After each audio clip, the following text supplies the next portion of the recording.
Well, first things first, Kandi, let's start with why you were trending on Twitter, this reunion look. Explain the look to me. I know you're channeling the mistress. People felt a certain kind of way about it. Okay, first of all, I'm going to say this. I did not like that picture that Bravo put out at first. That picture was horrible, okay? I hope you do not post that one. But I had to put up the little video on my page because they didn't give the look the justice that it needed, honey. You know what I'm saying? The theme of this reunion is, they said, was 50 Shades of Grey, burlesque, dungeon. That's what we were told. Now, I brought the theme. That's what I did. Now, the other girls, they look beautiful, but they just wore beautiful gowns. I brought the theme. So that's all I got to say about that. Come on, people. Stop acting like you don't get it.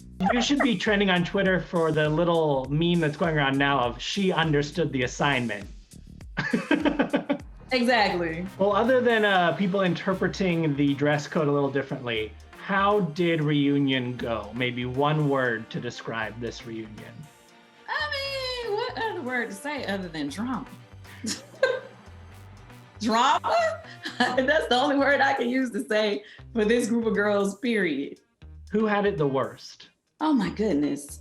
You know, okay, so obviously there was gonna be a lot to say between Kenya and Porsha and of course Drew, but I felt like Latoya came out on fire. She just got so angry. Okay. Did anyone come out on top from reunion? I wouldn't say anybody had a clear on top. I don't know. Is there any resolution on the did Porsha hook up with Bolo or not front? A resolution? I don't know about a resolution. I would say you have to just watch. Why do you think Kenya is unwilling to let this thing go? I mean, she's given multiple reasons.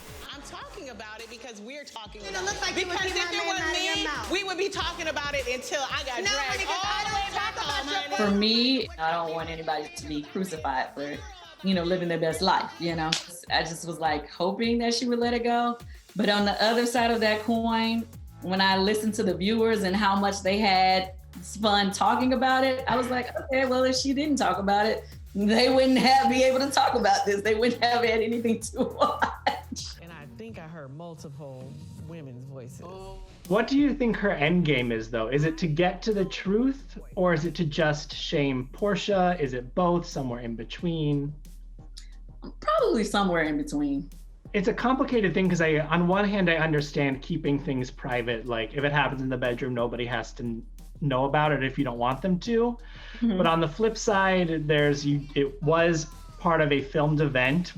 Mm-hmm. And there's something to be said about it could be empowering to be like, yeah, I did, and so what? Exactly. I mean, at the end of the day, regardless of whatever, Portia's a single woman.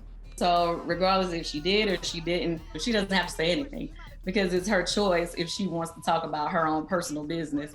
And so that was the only thing that I was, thinking like, she doesn't really have to give anybody an answer, really. So, you guys can try to hold her to the fire if you want to, but at the end of the day, she doesn't really have to answer anybody. Right. Did you hear from her after that scene between you and Marlo? Do you feel Porsha's a liar? Oh gosh. Well, put it this way. In our past history, in dealing with each other, yes, I've seen her tell lies before. Oh, no, actually I didn't, she didn't say anything. I did not hear anything from her about that. What could she say though? Like, Porsha and I have definitely had a roller coaster relationship. I mean, we are in a better place now, but I mean, it's not like you can't really say anything to me because of our history. We've definitely had our moments. Well, everyone got a kick out of at the Big Frida dinner. I should have knocked on your door, Kandi girl. It would have been good. I know it. She was into it. She was into it, honey. You gave her this look like, you should have. Because I'm the bomb. No, I'm just kidding. I wanted to help lighten up the mood. I just felt like it was just way too intense. Let's try to have fun, laugh. This is too much to do it right here. not do that. So I was definitely trying to help lighten up the mood. I think as much fun as the viewers have had investigating the Bolo situation, there does seem to be some fatigue of, okay, how many more seasons can we watch Kenya and Porsha go at it? How many more times can these two be at odds? What do you think the solve is there? Can they move forward from this? Does one of them need to separate themselves from the group? Where do we go from here? Honestly, I don't know. I hate that they have gotten back on the wrong foot, but I personally have seen crazier situations, subside and get back, to a better place.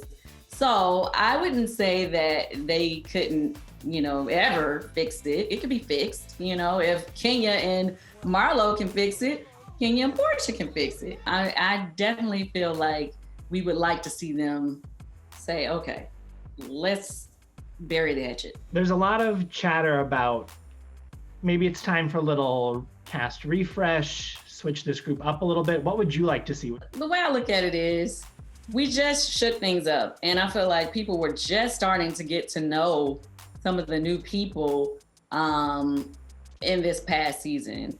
So if anything, I feel like we only had 5 housewives this past year. I feel like if anything, add somebody.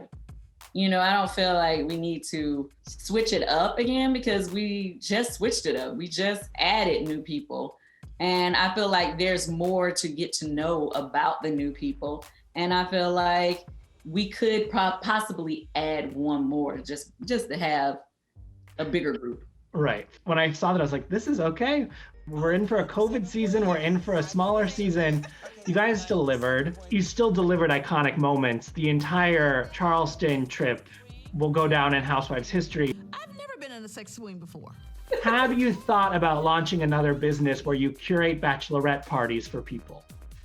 Yes. Well, I'm about to put together a virtual party for everybody to join me for a little dungeon party, like within the next few weeks. Will Bolo be there?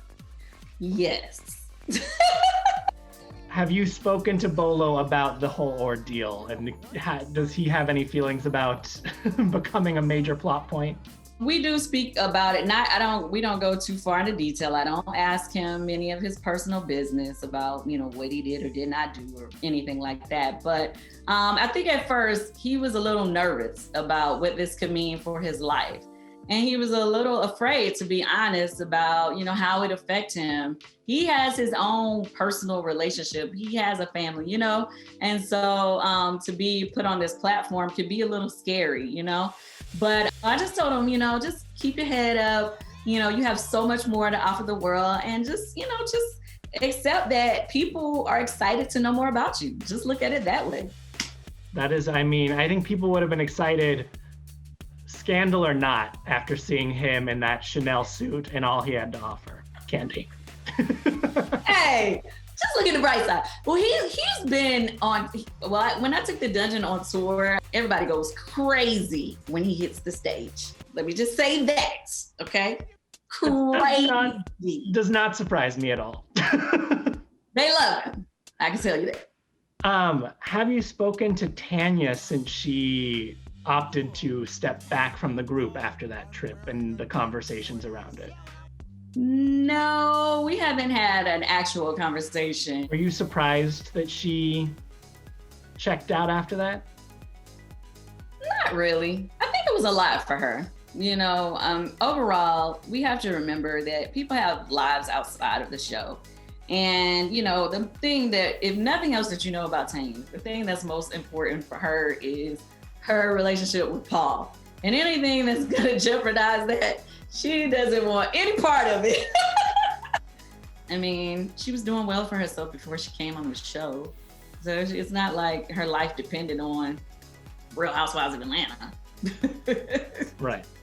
We have only a handful of episodes left before these reunion episodes start. It seems like the Latoya saga takes another turn. What can you tell me about the preying on prophets drama? You're playing with the church.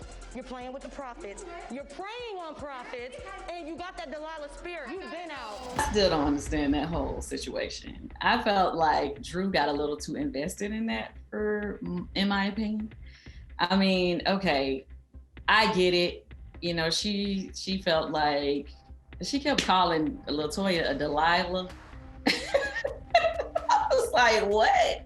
You know, and it just, you know, it just gets weird to me, you know, when somebody starts being real judgy about another person and start using religion to shun someone. And it's just like, okay, this is too much. You know what I mean? And so for me, it was going in a place that I felt like it shouldn't. You know, I got that they didn't get along, but that whole telling her she was preying on your prophet situation was too much. It was like he's a grown man, he's single, like he makes his own decisions. Like you cannot blame Latoya for anything that man decides to do. Like, stop it.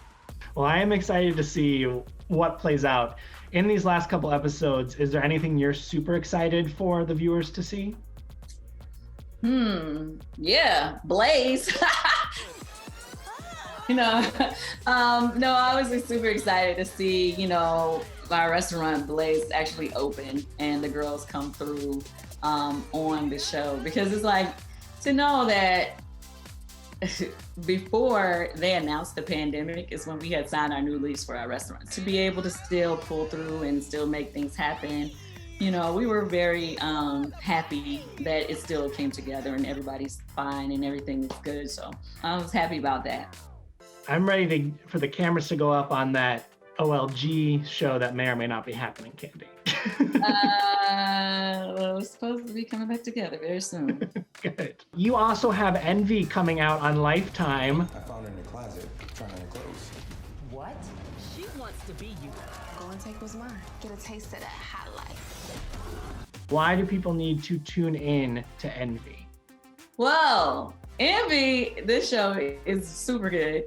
I'm super excited to be a part of a Lifetime movie. Growing up, I always watch Lifetime movies. You know how you just sit there all day? Well, this is definitely one that's gonna make you want to be glued to the TV. Did I tell you I have a stunt double in this movie? I never had to use a stunt double before, but this one, I was sitting there when it happened, I was like, ooh, oh. Glad I had a stunt double. Let's just say. You know what? I just thought about it. Sometimes I feel like I need a stunt double on RHOA. No, but seriously, it gives you a little bit of everything. This movie, it's one of those things where it's enough drama, enough heart. It makes you feel something for the characters where you feel sorry for, but then at the same time you don't like her. Same like RHOA. Like Housewives. And then at the end, you know, you want to say a little prayer for her, and you want them all to come back together, show a little love to bring them all back together at the end. You know, it's all the great ingredients to make a great movie.